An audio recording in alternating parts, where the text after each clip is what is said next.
주의 친절한 팔에 안기세 우리 마음이 평안하리니 항상 기쁘고 복이 되겠네.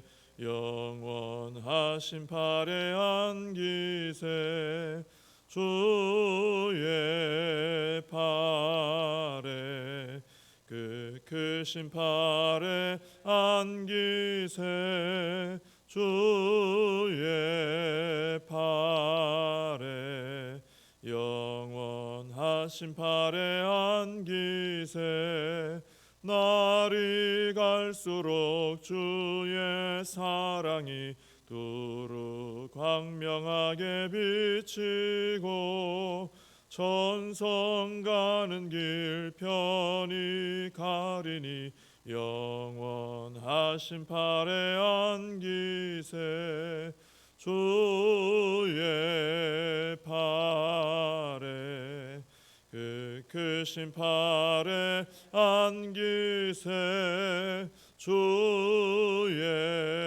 팔에 영원하신 팔에 안기세 주의 보좌로 나아갈 때에 기뻐 찬미소리 외치고 겁과 두려움 없어지리니 영원하신 팔에 안기세 주의 팔에 그 크신 팔에 안기세 주의 팔에 영원하신 팔에 안기세.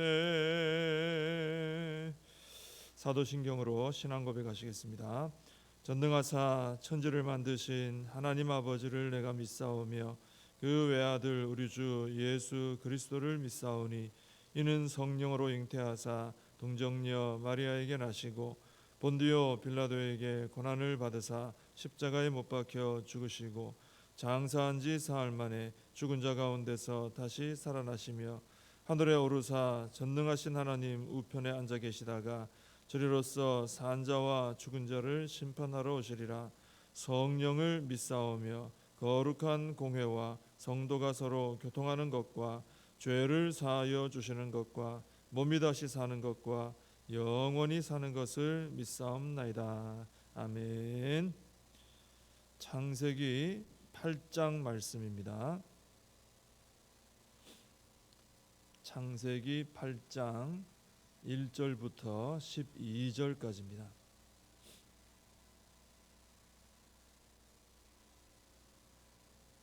창세기 8장 1절에서 12절 봉독해 드리겠습니다. 하나님이 노아와 그와 함께 방주에 있는 모든 들짐승과 가축을 기억하사 하나님이 바람을 땅 위에 불게 하심에 물이 줄어들었고 깊음의 샘과 하늘의 창문이 닫히고 하늘에서 비가 그치매 물이 땅에서 물러가고 점점 물러가서 150일 후에 줄어들고 일곱째 달 곧 그 달 11의 날에 방주가 아라랏산에 머물렀으며 물이 점점 줄어들어 열째 달 곧 그 달 초하룻 날에 산들에 봉우리가 보였더라.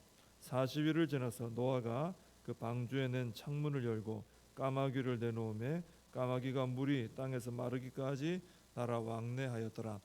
그가 또 비둘기를 내놓아 지면에서 물이 줄어들었는지를 알고자 하매 온 지면에 물이 있으므로 비둘기가 발붙일 곳을 찾지 못하고 방주로 돌아와 그에게로 오는지라. 그가 손을 내밀어 방주 안 자기에게로 받아들이고 또 7일을 기다려 다시 비둘기를 방주에서 내놓음에 저녁 때에 비둘기가 그에게로 돌아왔는데 그 입에 감람나무 새 잎사귀가 있는지라. 이에 노아가 땅에 물이 줄어든 줄을 알았으며 또 7일을 기다려 비둘기를 내놓음에 다시는 그에게로 돌아오지 아니하였더라. 아멘. 오늘 1절에 보시면은 하나님께서 노아와 그 방주에 있는 모든 짐승들, 가축들 기억하사 바람을 땅 위에 불게 하셔서 물이 줄어들게 했다는 말씀이 나옵니다. 하나님께서 기억하사 바람이 불게 하시고 그랬더니 물이 줄어들게 되었다. 그러니까 모든 그 물이 줄어드는 이 역사는 이제 하나님께서 기억하심을 통해서 이제 시작이 되었다, 이렇게 볼 수 있는 것이죠.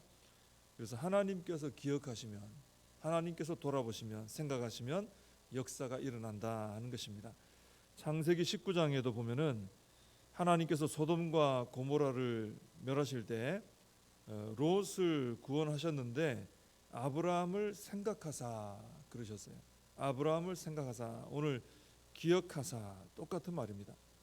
하나님께서 이 아브라함을 생각하시고 기억하시니까 멸망받지 않고 살게 되는 일이 일어난 거죠.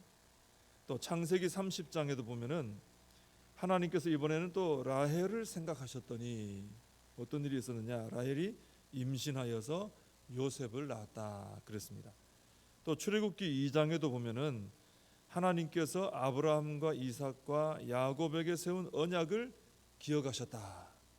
그리고는 곧바로 무슨 내용이 나오느냐면은 모세를 불러서 출애굽을 이제 맡기는, 사명을 맡기는 그런 내용이 나옵니다.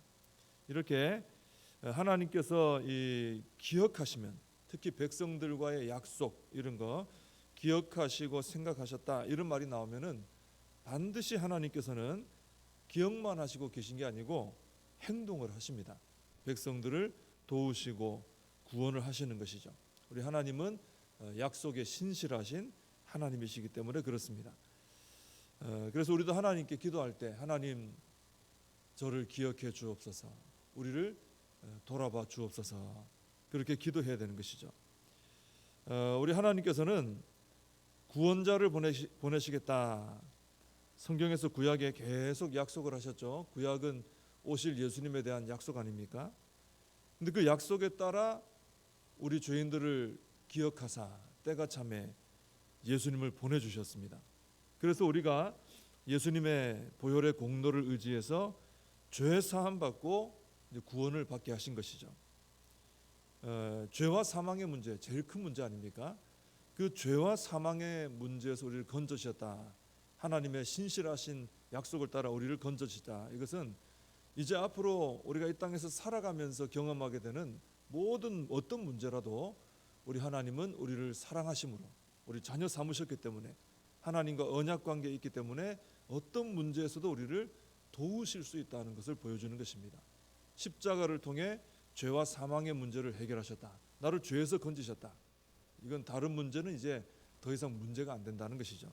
그래서 우리는 이 신실하신 하나님, 우리를 기억하시고 도우시고 구원하시는 하나님을 기억하고 우리가 살아가면서 만나는 문제들이 있을 겁니다. 잘 해결이 안 되고 막막하고 고통이 있는 문제들 있을 때 이제는 낙심하지 말고 하나님 약속을 따라 우리를 죄에서도 사망에서도 건지셨으니 이 문제에서도 우리를 건지실 줄 믿습니다 하고 우리가 기도해야 된다라는 것입니다. 자, 노아와 이 가족들을 기억하신 하나님께서는 어떤 방법으로 물이 물러가게 했냐, 땅을 회복했냐면은 바람을 땅 위에 불게 하셨다 그랬습니다. 그래서 이 바람이 불어옴으로 물이 줄어들었어요. 그래서 2절에 보시면은 기품의 샘들, 이건 이제 땅에서 터져 나오는 물이죠. 이것도 그치고 하늘의 창문, 하늘에서도 물이 쏟아졌죠. 비가 오는 수준이 아닙니다. 물이 막 쏟아지는 수준인데 이것도 닫히게 해서 이제 물이 막 내리고 올라오고 하는 게 다 그치게 됐습니다. 그리고 3절에 보면은 물이 땅에서 점점 물러갔고 4절에 보면은 이제 드디어 방주가 아라랏산에 머물게 되고 그만큼 이제 물이 빠진 거죠. 또 5절에 보면 다른 산들의 봉우리도 이제 보이게 됐다. 물이 점점 빠집니다. 바람이 불어와서 이렇게 된 거죠. 출애굽기를 보면은 이스라엘이 그 출애굽해 가지고 홍해 앞에 섰을 때, 홍해 바다 앞에 섰을 때 그때도 바람이 불어왔어요. 모세가 바다 위로 이렇게 손을 내밀었을 때, 지팡이와 손을 내밀었을 때 하나님께서 밤새도록 큰 동풍이 불어오게 했습니다. 바람이죠. 그래서 그 바닷물이, 이 동풍이 얼마나 강하게 역사했는지 바닷물이 막 물러가는 거예요. 바다가 쫙 갈라지는 거예요. 그리고는 그 바닷물이 마른 땅이 돼가지고 백성들이 그리로 건너가게 됐습니다. 하나님의 바람이 불어오니까 이렇게 노아 홍수 때처럼 모든 생명을 심판하던 그 무시무시한 물이 물러갔어요. 또 하나님 바람이 불어오니까 출애굽한 백성들의 앞길을 막아서 뒤에서 오는 애굽 군대에게 죽임을 당할 위기인데 그 바닷물을 갈라버리게 되더라는 것입니다. 하나님의 바람이 불어오면은 사망이 물러가고 생명과 구원의 역사가 일어난다 하는 것입니다. 이 노아 홍수는 정말 엄청난 물의 역사였습니다. 보통 바람이 아니라는 걸 설명드리는 거죠. 보통 물의 역사가 아니었어요. 온 세계가 다 잠겼습니다. 일부 어떤 지역이 아니라 다 잠기고 모든 생물이 다 죽었습니다. 어마어마한 홍수였죠. 그러니까 이것은 노아의 가족 그 8명이 해결할 수 있는 문제가 아닙니다. 지금도 지진이 일어났고 또 수해도 어느 나라에 있고 한데 우리도 수해를 경험했죠. 근데 그거 한번 수해가 나면은 그 복구하려면은 시간이 꽤 걸립니다. 엄청난 돈을 사용해야 됩니다. 많은 사람들이 투입돼야 됩니다. 그런데도 온전하게 복구되는 건 쉽지 않아요. 아주 힘든 일입니다. 근데 노아 홍수는 아주 전무후무한 전 세계적인 물의 심판이었습니다. 다 죽었으니까요. 그러니까 노아와 그 가족 8명이 살았다고 해서 이게 산 게 아니죠. 그 8명이 무슨 수로 이 큰 홍수 후에 그 수해 막심한 피해 가운데 그 땅을 어떻게 복구합니까? 8명이 손도 못 대는 거죠. 그런데 하나님의 바람에 얼마나 능력이 있는지, 하나님의 바람이 싹 불어오니까 그 엄청난 물이 쏟아지고 터져 나오던 물들이 멈추고 그 엄청나게 쌓여 고여 있던 물들이 다 물러가서 이제는 새 잎이 막 자라나고 감람나무 잎을 물고 왔잖아요. 그리고 사람이 살 수 있는 땅이 되도록 회복시켜 주신 겁니다. 6절에서 12절까지는 이제 물이 물러가고 회복되는 것을 확인하는 내용이죠. 까마귀 한번 내보냈더니 얘는 그냥 왔다 갔다만 하고요. 그다음 비둘기를 3번 내보냈는데 마지막에는 이제 돌아오지 않았죠. 땅이 말랐다 확인을 했습니다. 이 하나님 바람이 불어오니까 땅이 그 홍수로 완전 죽어버린 땅이 살아나게 된 것이죠. 이렇게 하나님의 바람이 불어오면 하나님의 구원의 역사, 생명의 역사, 회복의 역사가 일어난다 하는 것입니다. 그래서 나의 인생에도 내 힘으로 해결할 수 없는 문제가 있을 때 우리는 하나님의 바람이 불어오기를 간절히 기도해야 된다 하는 것입니다. 교회에도 하나님의 바람이 불어와야 됩니다.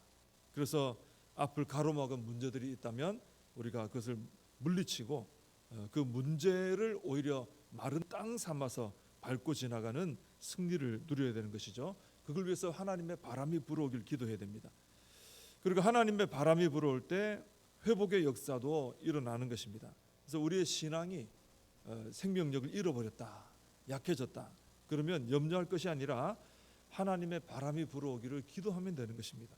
교회가 교회다움을 잃어버렸다, 회복해야죠. 그렇다면 하나님의 바람이 불어오기를 기도해야 되는 것입니다. 문제가 있고 또 어떤 무너짐이 있을 때 원망하는 경우도 있죠. 근데 원망한다고 해결되는 건 하나도 없습니다. 또 어떤 때는 문제가 있으면은 자꾸 남 탓을 할 때가 있어요. 저 사람 때문에 그런가, 이렇게 비난하고 그럴 때가 있습니다. 저 사람만 없으면 되는데 이런 마음 품어질 때가 있죠. 근데 그런다고 해결되는 건 아니에요. 그게 바른 방법이 아닙니다. 오히려 우리는 문제가 있을 때 그 남을 탓하는 그 열심, 비난하는 열심, 원망하는 데 쏟는 힘, 이거를 다 어디에 쏟아야 됩니까? 하나님의 바람이 불어오기를 기도하는 열정으로 바꾸어서 기도에 힘을 쏟아야 된다라는 것입니다. 하나님께서 내 마음에 어떤 문제점을 느끼게 하잖아요. 그러면 기도하라는 얘기입니다. 다른 거 하라는 게 아니고 기도하라는 것이죠. 그렇게 우리가 기도하면은, 그래서 하나님의 바람이 불어오면은 문제는 반드시 물러가게 되고 오히려 그 문제를 마른 땅 삼아 지나가게 되고 또 회복의 역사, 오늘 땅이 회복되는 것처럼 회복의 역사가 일어나게 될 줄로 믿습니다. 기도하겠습니다. 하나님 아버지, 오늘도 말씀을 함께 나누게 하시고 예배드리게 하시니 감사를 드립니다.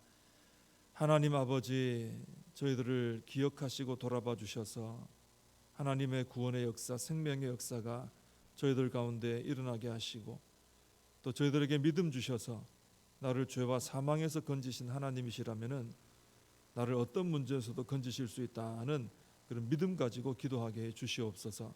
특별히 하나님의 바람이 불어왔더니 물이 다 물러났습니다. 노아 가족들이 도저히 해결할 수 없고 복구시킬 수 없는 상황이었는데 하나님의 바람이 다 회복하는 것을 보게 됩니다. 하나님 문제가 있을 때 하나님 바람이 불어오게 기도하게 하시고 또 회복해야 될 것이 있을 때 하나님 바람이 불어와 회복시키고 치유하시도록 기도하는 저희들 되게 하여 주시옵소서. 예수님의 이름으로 기도하옵나이다. 아멘. 주님과 주신 기도로 예배를 마칩니다. 하늘에 계신 우리 아버지여, 이름이 거룩히 여김을 받으시오며 나라의 임하옵시며 뜻이 하늘에서 이룬 것 같이 땅에서도 이루어지이다. 오늘날 우리에게 일용할 양식을 주옵시고 우리가 우리에게 죄진 자를 사하여 준 것 같이 우리 죄를 사하여 주옵시고 우리를 시험에 들게 하지 마옵시고 다만 악에서 구하옵소서. 대개 나라와 권세와 영광이 아버지께 영원히 있사옵나이다. 아멘. 오늘 말씀을 붙들고 기도하시고 이 나라 민족을 위하여 우리 복정교회와 다음 세대 우리 사명 붙들고 또 우리 임직식 붙들고 함께 기도하겠습니다.